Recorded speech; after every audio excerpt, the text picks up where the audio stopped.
आज की इस वीडियो में हम बात करने वाले हैं सैमसंग फ़ोन में टाइपिंग साउंड ऑन कैसे करें, सैमसंग फ़ोन में कीबोर्ड का साउंड ऑन कैसे करें।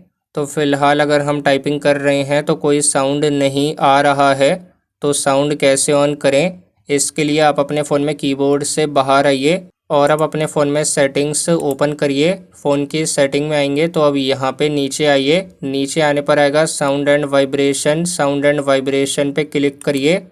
साउंड एंड वाइब्रेशन पे क्लिक करेंगे तो अब नीचे आइए। नीचे आने पर आएगा ये सिस्टम साउंड, सिस्टम साउंड पे क्लिक करिए।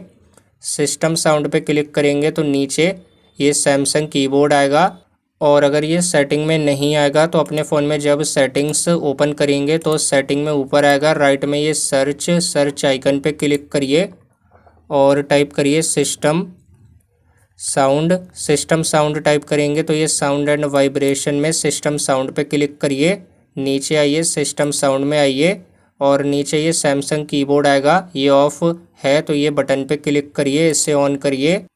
तो अब ये सैमसंग कीबोर्ड ऑन होने के बाद बैक आइए। अब अपने फ़ोन में कीबोर्ड ओपन करिए तो अब चेक करिए टाइपिंग करने पर साउंड आ रहा है। तो इस तरीके से टाइपिंग साउंड ऑन करें। वीडियो पसंद आई तो इस वीडियो को लाइक ज़रूर करें।